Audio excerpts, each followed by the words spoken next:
Zelensky के war room का video सामने आया हो, पहली बार टीवी पर आप देखने वाले हैं। ज़ेलेंस्की का ये वॉर रूम, युद्ध शुरू होने से पहले बंकर में पहुंचे थे ज़ेलेंस्की। परिवार को छोड़कर सबसे पहले ज़ेलेंस्की यहां पर पहुंचे थे। उनके साथ उस वक्त उनका परिवार नहीं था, लेकिन ज़ेलेंस्की लंबे वक्त तक यहीं पर मौजूद थे, लंबे समय तक इसी बंकर में रहे ज़ेलेंस्की। और लगातार ये भी जानकारी है कि अमेरिका और नेटो फोर्सेस के साथ इसी बंकर में रहकर वो संपर्क में थे, यानी कि शुरुआती जो रणनीति बनी वॉर को लेकर, जो स्ट्रेटजी तैयार हुई, वो इसी बंकर में रहकर ज़ेलेंस्की ने तैयार की थी।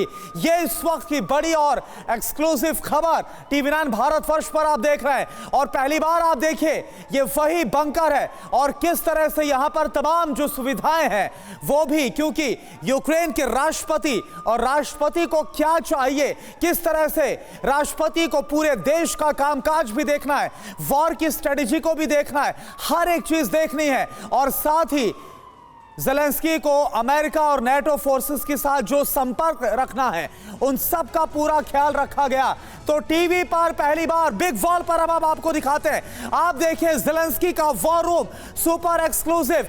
आप देखिए ज़ेलेंस्की का ये बिस्तर, यहीं पर कई दिनों तक जो ज़ेलेंस्की है वो यहीं पर रहे, इसी बंकर में रहे।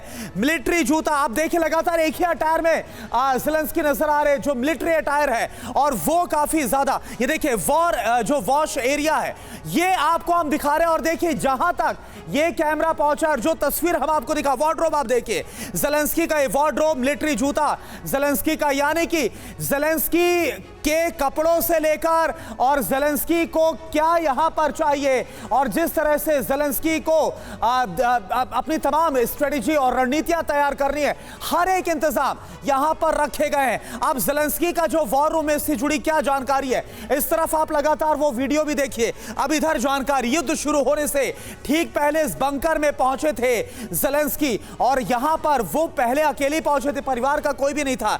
पत्नी बच्चों से पहले बंकर में ज़ेलेंस्की यहां पर पहुंचे और कई दिन यहां पर बिताए। जैसा हमने आपको बताया कि बंकर पहुंचकर रूस के खिलाफ स्ट्रेटजी की पूरी जानकारी ली, उसको तैयार किया गया। लगातार यहीं से वो बैठकों का दौर भी करते रहे। 24 फरवरी को 27 देशों से, नेशनल लीडर से बाकायदा देखिए बात भी की है। 24 फरवरी तारीख है, आपको याद है, बंकर से ही अमेरिका, पश्चिमी देशों संपर्क करते थे ज़ेलेंस्की, यानी जब पहला हमला हुआ उसी दिन इसी बंकर में पहुंच गया था और फिर सबके साथ संपर्क में थे। एक साल तक इसी बंकर में रहे ज़ेलेंस्की। हालांकि उसके बाद हमने देखा किस तरह से वो बाहर भी आए और तमाम अलग अलग देशों के जो नेता पहुंचे, लीडर्स पहुंचे, उनसे मुलाकात की। इस पर बात करने के लिए हमारे साथ जो खास मेहमान है उनसे आपका परिचय करा दे। Major general retired Rajan Kochar sir हमारे साथ है as a defence expert. Commander Rajiv Sardana sir हमारे साथ है एज अ डिफेंस एक्सपर्ट। और साथ ही सुरभि भी आपको नजर आ रही है, जो ताइवान में इस वक्त हो रहा है और किस तरह से चीन वर्सेस ताइवान का जो टेंशन एस्केलेट होता हुआ नजर आ रहा है, इस पर हम बात करेंगे। लेकिन राजन कोचर सर, मैं आपसे जानना चाहूंगा और समझना चाहूंगा, जिस तरह से ये डिजाइन किया गया बंकर, ये जरूरत थी ज़ेलेंस्की की, ये जरूरत थी यूक्रेन की, क्योंकि हमने वो खबर भी दिखाई कि किस तरह से ज़ेलेंस्की की जान को बड़ा खतरा था। तो अगर आज यूक्रेन एक साल तक खड़ा है तो शुरुआत से ये जो स्ट्रेटजी अपनाई गई उसका ही नतीजा है। देखिए, ये जो स्पेशलाइज्ड बंकर होते हैं ये न्यूक्लियर हार्डन्ड होते हैं। मींस अगर आप न्यूक्लियर स्ट्राइक भी होती है तो इस बंकर, ये तकरीबन ज़मीन के 200-250 फीट नीचे बनाए जाते हैं और इनमें जो एक स्पेशलाइज्ड स्टील से इनका स्ट्रक्चर बनता है और उसमें गैप्स दिए जाते हैं, जो इसमें रेडियो एक्टिव मटीरियल भी उसको एंटर नहीं कर सकता है। और एक बात और राजन कोचर साहब, आप इन तस्वीरों को देखिए, ऐसा लग रहा है वेल प्रिपेयर्ड ये वॉर रूम था। और ये जानकारी अभी करुणा ने थोड़ी देर पहले दी हमारे दर्शकों को कि जंग शुरू होने से पहले ज़ेलेंस्की यहाँ पर पहुँच गए, यानी कहीं ना कहीं यूक्रेन को, ज़ेलेंस्की को इस बात का अंदाजा था कि जंग इतनी लंबी खिंचने वाली। देखिए, ये जंग की इंडिकेशन जब एक्चुअली ये जंग हुआ उससे 1 साल पहले आने लग गई थी जी। और जब रशियन आर्मी ने घेरा कर लिया था और 3 महीने तक वो घेरा चला था यूक्रेन का, तो उस टाइम पे सर्टन हो चुका था ज़ेलेंस्की को कि ये लड़ाई होने वाली है, इसलिए वो अपनी तैयारी कर चुके थे। लेकिन पहली बार सर लोग देख पा रहे हैं कि कैसा होता है एक राष्ट्राध्यक्ष का वार्डरोब या फिर उसके मिलिट्री जूते या फिर उसका बिस्तर, जहां पर ये पूरा बंकर नुमा बनाया गया है। ताइवान पर कब्जे के लिए चीन की नई स्ट्रेटेजी सामने आई है। ड्रोन अटैक पर पूरा फोकस कर रहा है इन दिनों चीन। भारी टेंशन के बीच ताइवान की तरफ से ये बड़ा दावा किया गया है। तो चीन और ताइवान के बीच भी क्या टेंशन बढ़ती हुई नजर आ रही है? क्या आने वाले वक्त में इस रीजन में भी तनाव अपने चरम पर होगा? इसको लेकर बहुत सारी आशंकाएं हर किसी के जहन में हैं। ताइवान में मौजूद है TV9 भारतवर्ष की टीम और वहां से पल पल की जानकारी हम तक पहुंचा रही है। तो दुनिया में जितने भी वॉर जोन्स इस वक्त नजर आ रहे हैं, वहां पर TV9 भारतवर्ष की जाबाज टीम की मौजूदगी।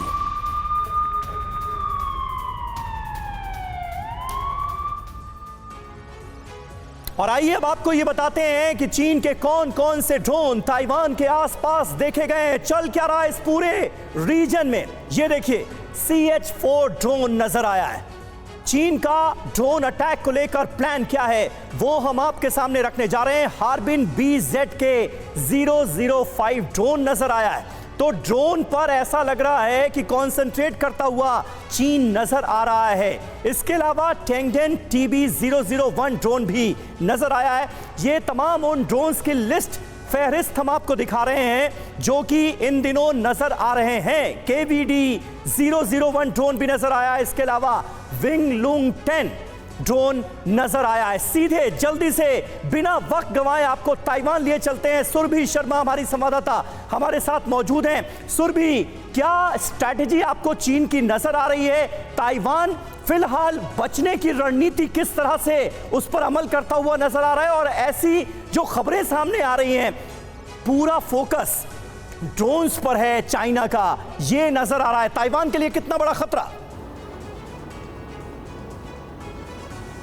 चाइना ने जिस तरीके से समीर अपने पुराने जेट्स को J6 और J7 को ड्रोन की टेक्नोलॉजी के साथ जोड़ते हुए इसका इस्तेमाल करना शुरू किया है, इसलिए ताइवान में चर्चा शुरू हो चुकी है कि अब हमें वक्त आ गया है कि ड्रोन टेक्नोलॉजी का जिस लिहाज से हमारे ताइवान स्ट्रेट में इस्तेमाल किया जा रहा है, उस लिहाज से अब हमें काउंटर मेजर्स उठाने होंगे। ये काउंटर मेजर्स उठाने की बात इसलिए भी इस वक्त की जा रही है क्योंकि जिस तरीके से इंपॉर्टेंट क्रूशल पॉइंट्स है इन ड्रोन्स के, ये बहुत चीप है समीर, और ये 16 घंटे तक इस्तेमाल किए जा सकते हैं।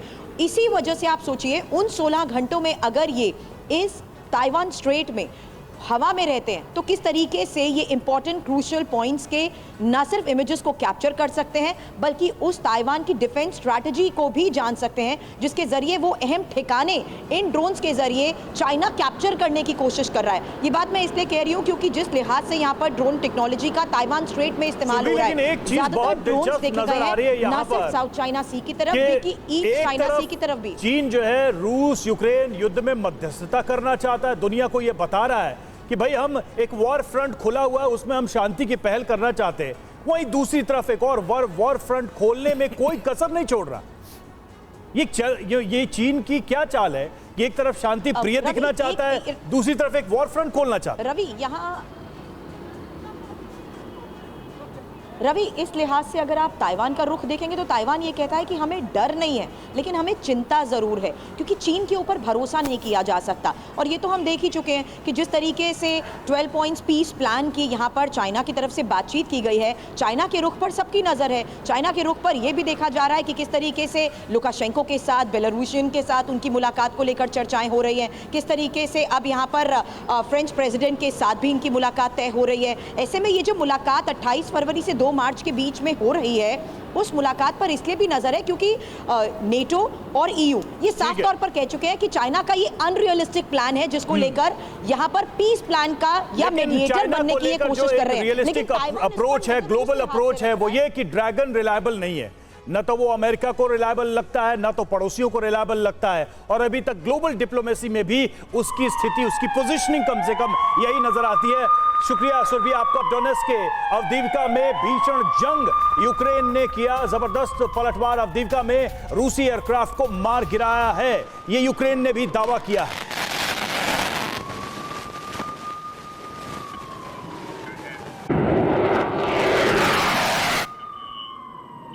तो अवदीविका में रूसी एयरक्राफ्ट को मार गिराने का दावा यूक्रेन की तरफ से।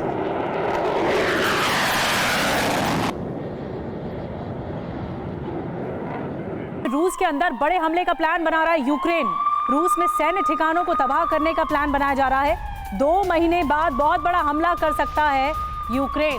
तो अब यूक्रेन की जो स्ट्रैटेजी है वो हम आप तक पहुंचाएंगे कि कैसे जो रूस के सैन्य ठिकाने हैं उनको निशाना बनाया जा रहा है। 2 महीने बाद क्या रूस पर हमला होने जा रहा है और क्या यूक्रेन की तरफ से ये हमला होगा, बड़ा हमला होगा, विध्वंसक हमला होगा, ये बात इस ओर इशारा कर रही है कि प्लान जो बन रहा है वो क्या है। और सबसे पहले अब हम आपको वो प्लान डिकोड करके बताते हैं कि आखिर वो प्लान क्या है। और प्लान कुछ इस तरह से बताया जा रहा है कि 2 महीने बाद रूस पर अटैक होगा। यूक्रेनी इंटेलिजेंस ऑफिसर का बहुत बड़ा दावा क्या आपको बताते हैं। गर्मियों में जोरदार काउंटर अटैक की तैयारी चल रही है, ये यूक्रेनी इंटेलिजेंस खुफिया एजेंसी कह रही है, उनके ऑफिसर कह रहे हैं। रूसी सेना को पूरी तरह से बाहर निकालने की कोशिश होगी। इसके अलावा रूस के अंदर जाकर सैन्य ठिकानों को टारगेट किया जाएगा। इसके यूक्रेन के हमलों से अचानक युद्ध का रुख भी बदल जाएगा। अब कहां होगी ये स्ट्राइक, ये जो अटैक होगा वो कहां होगा, उसके बारे में भी आपको बता रहे हैं। इसमें रूस के आर्मी कैंप मौजूद होंगे, रूस के एयरफील्ड होंगे, रूस के रॉकेट डिपो होंगे, इसके अलावा रूस की आर्टिलरी सिस्टम भी होगा। तो ये बड़ा हमला होगा। राजन कोचर जी, मैं आपके पास आ रही हूँ। ये जो प्लान बन रहा है जिसे हम डिकोड करके बता रहे हैं, और ये इंटेलिजेंस ऑफिसर की रिपोर्ट, यही दावा है जो ये कह रहे हैं कि इंटरनल सोर्सेज के हवाले से पता लगा है कि रूस के ये जो सैन्य अड्डे हैं, जिसके बिना पर वो दम भरता है कि हमारे सैन्य अड्डे बहुत मजबूत हैं यूक्रेन के भीतर ही, लेकिन यूक्रेन कह रहा है कि हम तो घुस कर मारेंगे। देखिए, जो एक वॉर प्लान बनता है स्ट्रेटजी के साथ बनता है, और वो जो मेन जो हमारे जो एरियाज़ होते हैं, कमांड एंड कंट्रोल सेंटर्स होते हैं, हमारे एम्यूनिशन डंप्स होते हैं, हमारे स्टोरेज एरियाज़ होते हैं, हमारे वेयर हाउसेज होते हैं, और हमारे लॉजिस्टिक एरियाज़ होते हैं। तो इन सारे एरियाज़ को टारगेट किया जाएगा। और क्यों टारगेट किया जाएगा? क्योंकि यूक्रेन को लॉन्ग रेंज वेपन्स मिल रहे हैं अभी, बिकॉज पहले यूक्रेन लेकिन फिर भी क्या मौजूदा परिस्थिति को देखते हुए यह संभव नजर आता है कि रूस के अंदर जाकर रूस के जो सैन्य ठिकाने उनको टारगेट कर दे यूक्रेन? देखिए, ये जो मिसाइल अटैक्स होंगे, ये आप अपनी टेरिटरी से ही इसको अंजाम दे सकते हैं। आपको इसको रशिया के अंदर जाने की जरूरत नहीं पड़ेगी। और इनको जो अभी जो डिफेंसिव वेपन्स दिए जा रहे थे, बट अभी जो घोषणा हुई है उसमें यूक्रेन को ऑफेंसिव वेपन्स दिया जा रहे हैं। और जैसे ये ऑफेंसिव वेपन्स यूक्रेन के पास आएंगे, और ये जो स्प्रिंग ऑफेंसिव हम देख रहे हैं, बिकॉज रशिया भी अपना ऑफेंसिव को अभी एस्केलेट कर रहा है। बिल्कुल। और जब रशिया एस्केलेट करेगा और सिविलियन एरियाज को भी टारगेट करेगा, तो यूक्रेन के पास एक रीजन होगा रशिया के अंदर इसको अपना अटैक ले जाने के लिए। बिल्कुल, बहुत चिंताजनक बात है ये, जो जिसके आसार फिलहाल नजर आ रहे हैं। कोचर साहब भी जिन बातों का जिक्र कर रहे हैं कि ये संभव है, ये मुमकिन है, आने वाले वक्त में ये हो सकता है। वहीं सूमी में रूस की भीषण बमबारी की खबर है। रूसी बमबारी में यहाँ कई इमारतें तबाह हो गई हैं। रूस ने कई इलाकों में मोर्टार दागे। रूसी हमले के बाद पावर सप्लाई ठप हो गई है। इस पूरे इलाके की तस्वीरें देखिए।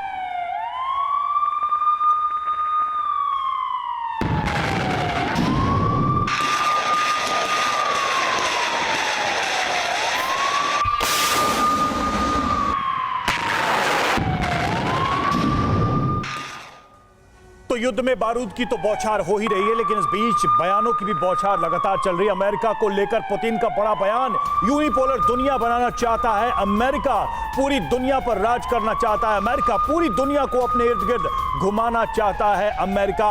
पुतिन ने ये बयान दिया और साफ तौर पे ये कहा है कि अमेरिका चाहता है कि पूरी दुनिया पर उसका नियंत्रण रहे, एक यूनिपोलर वर्ल्ड रहे। वो पूरी तरह से दुनिया के हर सिचुएशन को अपने नियंत्रण में रखना चाहता है। ये एक तरीके से कहीं ना कहीं कोल्ड वॉर में जो रूस की लाइन रहती थी, वही लाइन पुतिन दोहराते नजर आ रहे हैं कि ऐसा हम होने भी नहीं देंगे कि अमेरिका का वर्चस्व पूरी दुनिया पर रहे। तो एक रशियन चैनल को दिए इंटरव्यू में पुतिन ने उन तमाम बातों का जिक्र किया, ये सारी बातें उन्होंने कही और अमेरिका को लेकर अपनी राय रखी कि किस तरीके से अमेरिका की ये कोशिश चल रही है कि दुनिया को यूनिपोलर बनाया जाए। इस चैनल को दिए इंटरव्यू में ये सारे बयान उन्होंने दिए। अमेरिका के बीच जंगी जो हालात बन रहा है उसको लेकर कहा। पुतिन ने अमेरिका को लेकर और क्या कहा है, क्या बातें कही है, बड़ी बातें क्या कही है, वो हम जल्दी से आपको बताते हैं। अमेरिका के यूनिपोलर वर्ल्ड की मानसिकता का उन्होंने विरोध किया अपने इस इंटरव्यू में और साथ ही कहा कि रूस मल्टीपोलर वर्ल्ड चाहता है। ये पुतिन का कहना है कि दुनिया जो है बहुध्रुवीय रहे, एक ध्रुवीय न रहे। अपने फायदे के लिए दुनिया को अपने इर्द गिर्द घुमाना चाहता है अमेरिका। ये पुतिन ने अपने इंटरव्यू में कहा। रूस कभी यूनिपोलर वर्ल्ड का समर्थन नहीं करेगा। रूस कभी भी अमेरिका की इस कोशिश का समर्थन नहीं करेगा। अमेरिका के साथ स्टार्ट पॉलिसी तोड़ने पर पुतिन का बयान भी सामने आया। स्टार्ट पॉलिसी को लेकर अमेरिका ने बड़ी तीखी प्रतिक्रिया दी थी। रणनीतिक स्थिरता के लिए स्टार्ट पॉलिसी तोड़ना जरूरी था और ये एक बार फिर से इस मैसेज के जरिए पुतिन ने अपना सख्त लहजा भी दिखाया है अमेरिका को। राजन कोचर सर, ये चीज दिख रही है कि ये जो कोल्ड वॉर वाले स्टेटमेंट थे वो अब दोहराए जा रहे हैं। यानी दुनिया एक तरीके से आज से 30 साल, 40 साल, 50 साल पीछे की बातें कर रही है कि दुनिया पर एक का नियंत्रण नहीं रहेगा, हम भी वहीं पर है, हमारा भी स्टेक है, हम भी कंट्रोल रखेंगे। देखिए, ये अभी जो बात हो रही है यूनिपोलर या बाइपोलर वर्ल्ड की, अब वो ज़माना नहीं रहा। अभी हम सारे जो नेशंस हम देख रहे हैं एक मल्टी पोलैरिटी की तरफ जा रहे हैं और अभी जो आने वाले वक्त में जो इकोनॉमीज भी हमारी जो आएंगी वो भी मल्टी पोलैरिटी पे उनका जो बेसिस रहेगा। और ये पुतिन की स्टेटमेंट को आपने जो इनकी एक स्टार्ट न्यूक्लियर पॉलिसी से अपने आप को अलग कर लिया है, ये 2010 की न्यूक्लियर ट्रीटी है जो यूनाइटेड स्टेट्स के साथ और जितने भी न्यूक्लियर पावर्स हैं उनके साथ थी। बट आज उनको ये महसूस हो रहा है कि यही देश जिनके साथ हमने ट्रीटी करी है वो हमारे दुश्मन बन चुके हैं, तो हम इनके साथ ट्रीटी क्यों रखें। बड़ी बात आप कह रहे हैं। एक सेटबैक है अमेरिका के लिए, बिकॉज एक अमेरिकन स्टेटमेंट भी आई थी 3 दिन पहले कि अगर रूस इस ट्रीटी से बाहर चला जाता है तो वो एक सेटबैक रहेगा जहां पे हम इस वर्ल्ड को न्यूक्लियर अटैक से कंट्रोल करना चाहते हैं, हम इसको कंट्रोल नहीं कर पाए। और सर, पुतिन ने तो ये कह भी दिया है कि स्टार्ट का जो सस्पेंशन है वो दरअसल अमेरिका की वजह से ही हुआ है। रूस से जारी जंग के बीच यूक्रेन को बड़ा झटका लगा है। सिर्फ 30% लेपर्ड 2 टैंक आपूर्ति के लिए तैयार हैं। जर्मन मिलिट्री यूनियन के हेड आंद्रे वेस्टनर का ये बड़ा बयान। तो ये देखिए, कहा जा रहा है सिर्फ 30% लेपर्ड 2 टैंक आपूर्ति के लिए तैयार है। आपको बताना चाहेंगे कि जो लेपर्ड 2 टैंक की जो खेप है वो यूक्रेन को पहुंचाई जा रही है और इनमें से कुछ लेपर्ड 2 टैंक जो कि यूक्रेन पहुंच भी चुके, हालांकि इससे पहले बाकायदा इनकी ट्रेनिंग हुई, लेकिन जर्मन टैंक नहीं तैयार है। सिर्फ 30% ऐसे हैं जो कि इस वक्त आपूर्ति के लिए तैयार है। युद्ध हुआ तो क्या बड़ा सवाल है कि हार तय है, यानी भीषण युद्ध होता है और भी ज्यादा व्यापक युद्ध होता हुआ नजर आता है पूरी ताकत के साथ। अगर रूस की तरफ से छेड़ दिया जाता है तो क्या होता है आप देखिए। जर्मनी के 300 लेपर्ड 2 टैंक में सिर्फ 30% ऐसे हैं जो कि आपूर्ति के लिए तैयार हैं। जर्मनी के आधे से भी कम लेपर्ड 2 टैंक युद्ध में इस्तेमाल के लिए तैयार है। यह बहुत बड़ी बात कही गई है। जर्मनी की सेना भी युद्ध के लिए तैयार नहीं है, यह कहा गया है। रूस यूक्रेन युद्ध के चलते जर्मनी की युद्ध क्षमता भी कम हुई है। आप देख रही है किस तरह से जर्मनी इस बात को स्वीकार करता हुआ नजर आ रहा है। कीव को लगातार मदद के चलते जर्मनी की डिफेंस कैपेबिलिटी कम हुई है।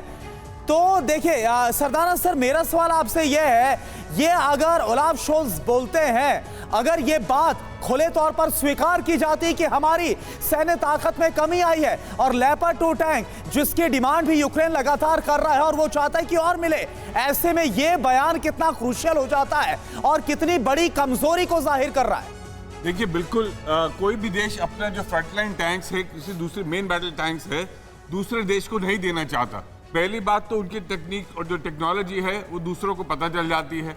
दूसरी बात यह है कि जो इन टैंक्स को ऑपरेट करेगा वो जर्मन नहीं होंगे बल्कि यूक्रेनी सैनिक होंगे। तो किसी भी टाइम में अगर उनका लेपर्ड टैंक्स बर्बाद हो जाते हैं तो उनकी इंडस्ट्री के लिए, उनके डिफेंस के लिए, उनकी आर्मी के लिए एक बहुत ही डिमोरलाइजिंग सपोर्ट सिस्टम तो यूएस बैठा ही हुआ है, तो अगर नहीं, बर्बाद होते हैं तो फिर तो यूएस प्रोवाइड करेगा। देखिए, हथियार बर्बाद होते हैं तो हथियारों की भी जो क्षमता है वो कम आ जाती है, क्योंकि जो चलाने वाला है वो यूक्रेनी सैनिक है। तो कमी यूक्रेनी सैनिक में थी। सर, कहीं ऐसा तो नहीं अमेरिका ने बोल दिया अब्राम्स तो अभी हम देंगे नहीं, तो उसके काउंटर जवाब के तौर पर अब जर्मनी ये बोल रहा है? कोचर सर, देखिए, अब्राम टैंक्स अमेरिका ने अभी अनाउंस किया था, वो नहीं अभी दे रहे हैं, बिकॉज उनकी जो प्रोडक्शन लाइन में इतने टैंक्स अवेलेबल नहीं है इसको देने के लिए। और जर्मनी का अगर आप ये लेपर्ड टैंक को एनालाइज करें तो ये बहुत ही एक भारी टैंक है as compared to the Russians T-72 और T-90 टैंक्स। और दूसरा है कि इसको लॉजिस्टिक बैकअप और स्पेस बैकअप इनको बहुत ज़्यादा एक्चुअली चाहिए होता है। मेंटेनेंस रिक्वायरमेंट इस टैंक की बहुत ज़्यादा है। तो ऐसा तो नहीं सर कि तैयारी नहीं है तो फिर हार के कगार पर भी आ सकता है ये मोर्चा। यूक्रेन को 62 लेपर्ड 2 टैंक्स देगा नाटो। बहुत जल्द शुरू होगी लेपर्ड 2 टैंक की डिलीवरी। जर्मनी के डिफेंस मिनिस्टर ने इस बारे में जानकारी दी। तो एक तरफ देखिए, जहां यह खबर सामने आ रही है कि जर्मनी के आधे से ज्यादा ऐसे लेपर्ड 2 टैंक है जो कि युद्ध के मैदान में इस्तेमाल नहीं किए जा सकते, वहीं इसकी और भी जो खेप है वो जल्द यूक्रेन पहुंचाई जाएगी। नाटो की तरफ से 62 लेपर्ड 2 टैंक्स देने की बात सामने आ रही है। कीव ओब्लास्ट के पास रूस के ड्रोन ढेर। जी हां, यूक्रेनी एयर डिफेंस सिस्टम ने मार गिराए रूसी ड्रोन। तस्वीरें सामने आई हैं किस तरह से इस रशियन ड्रोन को टारगेट किया गया। ये देखिए, एयर डिफेंस सिस्टम के जरिए इस ड्रोन पर टारगेट किया गया और उसके बाद उसका ढेर भी नजर आया है। रात के अंधेरे में पहले ड्रोन को मार गिराया गया और उसके बाद दिन के उजाले में वो ड्रोन जमीन पर नजर भी आया। और इस बीच देखिए, रूसी राष्ट्रपति पुतिन को लेकर बहुत बड़ा दावा सामने आ रहा है। गृह युद्ध छेड़ने की तैयारी में है विरोधी गुट।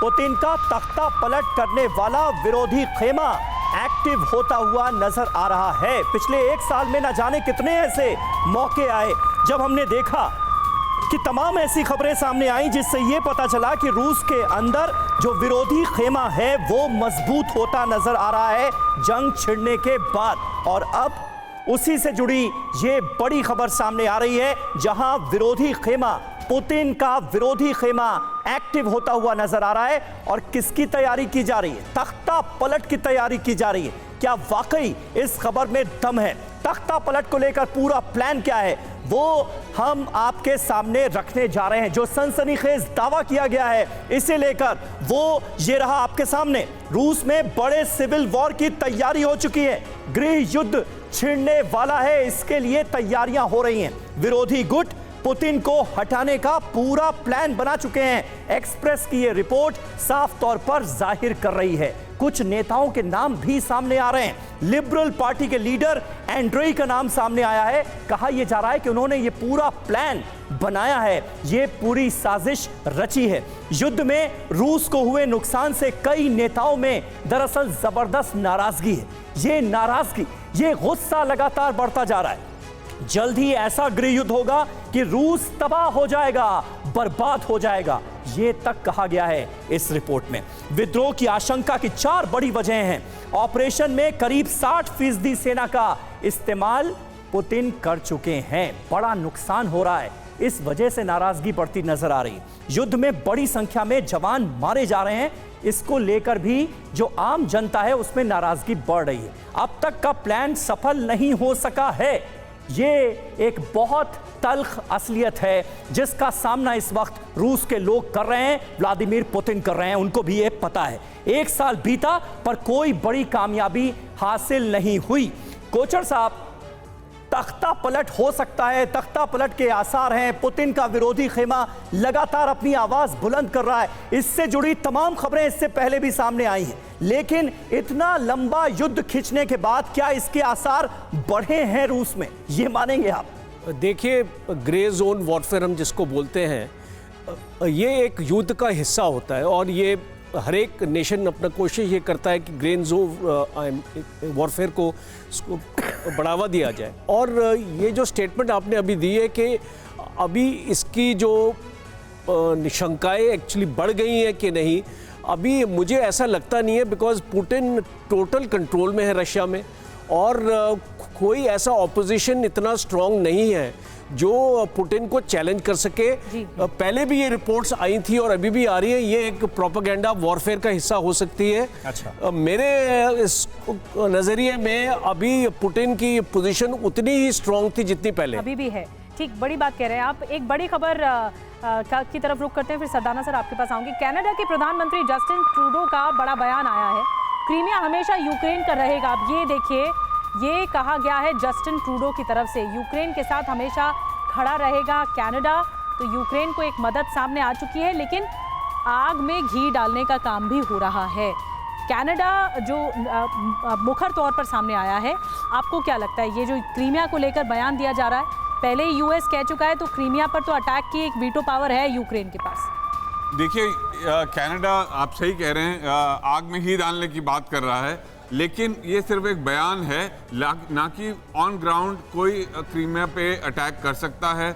यूक्रेन की क्षमता नहीं है, चाहे भले ही अमेरिका और कनाडा कहें नहीं, लेकिन क्रीमिया पर अटैक करके तो दिखाया है यूक्रेन। वो एक ब्रिज पे अटैक करना, एक ब्रिज पे अटैक करना, कहीं ऐसा तो नहीं ये सब बयानबाजी करके पुतिन को एंगेज करना चाहते हो। वहां से अगर मोबिलाइजेशन इस तरफ होगा क्रीमिया की तरफ, तो दूसरी तरफ जो मेन वॉर फ्रंट है वहां पर थोड़ा कमजोर साबित हो सकते हैं पुतिन। कहीं ऐसा तो नहीं हो? बेसिकली ये लड़ाई को और कॉस्टली करना चाहते हैं रशिया के लिए। और अगर ये चेतावनी आ रही है कि हम क्रीमिया के ऊपर अटैक करेंगे, कनाडा भी बोल रहा है, यूएस भी बोल रहे हैं, तो एक प्रेशर डाला जा रहा है रशिया के ऊपर कि आप अपनी इसको लड़ाई की इंटेंसिटी को कम करो और एक नेगोशिएटेड सेटलमेंट की तरफ आ जाओ। तो ये बेसिकली दोनों जो खेमे हैं वो को प्रेशर टैक्टिक्स में लगे हुए हैं, रशिया भी लगा हुआ है। आप भी मानते हैं प्रेशर टैक्टिक्स है ये? बिल्कुल प्रेशर टैक्टिक है, बिल्कुल प्रेशर टैक्टिक है, लेकिन कनाडा को इसमें घुसने की आवश्यकता नहीं है। जस्ट बिकॉज अमेरिका के साथ खड़ा होना है, ये शायद एक गुट को, अपने गुट को बढ़ावा देने की कोशिश कर रहे हैं, सपोर्ट कर रहे हैं कि मॉरल सपोर्ट कि हम तुम्हारे साथ हैं। ऑन ग्राउंड मेरे ख्याल से क्रीमिया में कोई कैनेडियन या अमेरिकन सोल्जर नहीं आने वाला। और रूस को कहीं ना कहीं क्रीमिया में उलझा रखने की स्ट्रैटेजी भी कहीं ना कहीं सामने आती है इस तरह के बयानात के जरिए। आप सभी का बहुत बहुत शुक्रिया हमारे साथ जुड़ने के लिए।